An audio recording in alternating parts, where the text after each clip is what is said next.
Hello students, कैसे हैं आप सब। मैं अमिता सिंह गुरुजी क्लासेस में आपका बहुत बहुत स्वागत करती हूँ। देखिए, हम यूपी बोर्ड का जो सिलेबस है वो स्टार्ट कर रहे हैं आपके एग्जाम के लिए। इतना आपके एग्जाम होंगे, आपको यहाँ पर हिंदी की क्लास, आपको यहाँ पर इकोनॉमिक्स की, यहाँ पर आपको एसएसटी, इंग्लिश और कॉमर्स की हम आपको ये उपलब्ध कराएंगे क्लासेस। तो आप एक नज़र सब कवर बहुत ही कम टाइम में आपका जो बेस भी अच्छे से, मतलब जो भी चीज़ें अच्छे से क्लियर हो जाएंगी और ये एग्जाम की दृष्टि से बहुत ही हेल्पफुल रहेंगी आपके लिए। तो आज मैं के लिए लाई हूं हिंदी में यहाँ पर अलंकार। तो चलिए देखते हैं अलंकार को। आइएगा, देखिए अलंकार क्या होते हैं। अलंकार दो शब्दों से मिलकर बना होता है, यानी कि अलम प्लस कार। अलंकार का मतलब क्या होता है? इसका मतलब होता है आभूषण या गहना। देखिए, जैसे आपको पता है, जैसे हम लेडीज हो गए, आपको पता है इयरिंग वगैरह अच्छे कपड़े पहन लेते हैं, उससे हमारी सुंदरता बढ़ जाती है। इसी तरह से अलंकार में अगर हम क्या करते हैं, सुंदर वाक्यों, सुंदर शब्दों का हम प्रयोग करते हैं तो उसकी सुंदरता बढ़ जाती है। तो देखिए, इसकी डेफिनेशन, परिभाषा क्या लिखेंगे?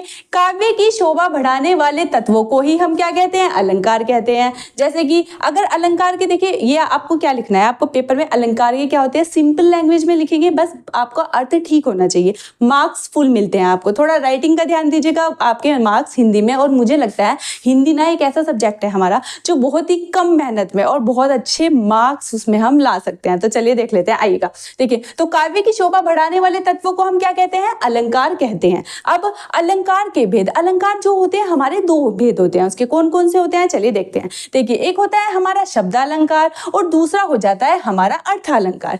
यानी कि जहां पर काव्य की शोभा क्या होती है, जहां पर काव्य की शोभा शब्द के माध्यम से बढ़ाई जाए। जब देखो आप ये इसकी डेफिनेशन अगर लिखनी हो ना, बस काव्य की शोभा जहां पर शब्द के माध्यम से बढ़ाई जाए उसे शब्द अलंकार करेंगे, और जहां पर काव्य की शोभा हम अर्थ के माध्यम से बढ़ाते हैं उसे हम अर्थ अलंकार कहते हैं। ठीक है, इतनी बात क्लियर हुई। अब देखिए, अब है ना शब्द अलंकार के भेद की बात करते हैं। शब्द अलंकार के भेद में ही आता है हमारा अनुप्रास अलंकार। अनुप्रास अलंकार हमारा क्या होता है चलिए देखते हैं इसके बारे में। देखिए, जहां समान वर्णों की आवृत्ति, यानी कि एक ही वर्ण आपको कई बार दिखाई दे, वहां पर क्या हो जाता है हमारा, वहां पर हो जाता है अनुप्रास अलंकार। कैसे देखिएगा एग्जांपल के थ्रू। तरनी तनुजा तट तमाल तरवर बहु छाए। तो यहाँ पर देखिए क्या हो रहा है, यहाँ पर क्या हो रहा है कि जो देखिए यहाँ पर भी तय, यहाँ पर भी तय, यहाँ पर भी तय, यहाँ भी, यानी कि तय वर्ण की आवृत्ति आप कैसे लिखेंगे?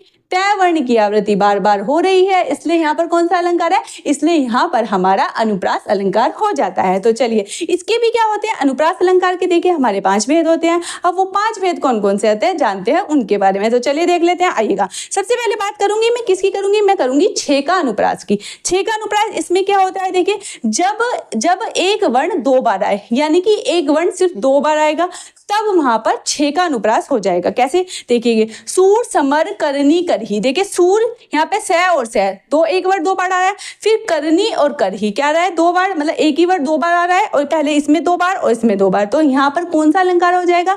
यहाँ पर हो जाएगा हमारा छह का अनुप्रास। तो ये आपको याद रखना है। चलिए सेकंड की बात करती हूँ, तो क्या होता है वृत्तीय अनुप्रास। वृत्तीय अनुप्रास में क्या होता है इसकी डेफिनेशन देख लेते हैं।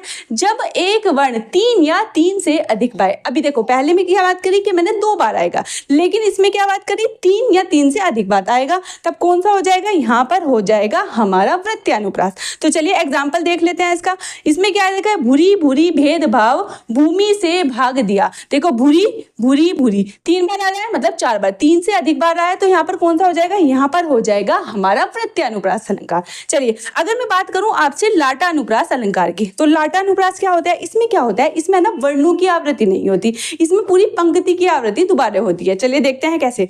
देखिए, दे रखा है पूत कपूत तो काहे धन संचय, और पूत सपूत तो काहे धन संचय। इसमें क्या होता है, आपको वर्ड सारे एक से लगेंगे, लेकिन जो उसका मूलभूत अर्थ है वो अलग होगा। तो यहाँ पर बात है पूत, पूत कपूत है, मतलब पूत बुरा है, तो क्या धन संचय, वो वैसे ही धन को हमारे समाप्त कर देगा अपना उल्टे सीधे कामों में। और पूत सपूत को क्या धन संचय, अगर वो काबिल है तो अपने आप ही धन कमा लेगा, तो भी हमें धन संचय करने की जरूरत नहीं है। तो इस तरह से देखिए, जो पंक्तियां ना सेम आ रही है, आपने देखा हो, मतलब दोबारा रिपीट होती है पंक्ति की पंक्ति पूरी, वहां पर कौन सा हो जाएगा? वहां पर हो जाएगा हमारा लाटा अनुप्रास। तो इसकी बात होगी 3 की। अब हमारे और कौन से हैं चलिए आ जाते हैं। यहाँ पर होता है अंत्य अनुप्रास, एक होता है अंत्य अनुप्रास। अंत्य माने अंत्य अनुप्रास माने, अंत्य माने होता है अंतिम, अनुप्रास माने यहाँ पर मतलब आमा अनुप्रास अलंकार। बात करेंगे, देखिए इसमें देखा रिपीट होगी, यानी कि लास्ट वाला शब्द क्या होगा? हमारा रिपीट होगा। कैसे होगा देखिएगा। देखिए, जैसे प्रभु जी तुम दीपक हम बाती, यहाँ पे क्या आ गया? ये खत्म हो गया बाती, जाके जेती बेर दिन राती। देखिए देखिए ती आ रहा है ना लास्ट में, लास्ट का वर्ड सेम है, तो इस तरह की जैसे राइमिंग वर्ड बनते हैं इस तरह का वर्ड बनेगा समांतुक वाले शब्द, वहां पर कौन सा हो जाएगा, वहां पर होगा हमारा अत्यानुप्रास। चलिए अब बात कर लेते हैं लास्ट में श्रुत्यानुप्रास। हाँ, श्रुत्यानुप्रास अलंकार के बारे में। तो क्या होता है इसमें क्या होता है, तय वर्ग की आवृत्ति होगी, यानी कि तय वर्ग कैसे, तै थे दै धै न। अब देखिए जब हम हिंदी पढ़ते हैं ना, का खा गा गा अंगा, चा छा जा जा इया, टा ठा डा डा ना, और ता था दा धा ना, यानी कि तय वर्ग की लाइन में जो शब्द आएंगे, जो वर्ण आएंगे, तै थे दै धै न, ये वर्ण क्या होगी, इन वर्ण की क्या होगी, आवृत्ति होगी। यही वर्ण आएंगे बार बार, मतलब क्या वर्ग का, कै खे गे, इनमें से कोई नहीं आएगा, तै थे दै धै न, इनमें से ही आपको दिखाई देंगे।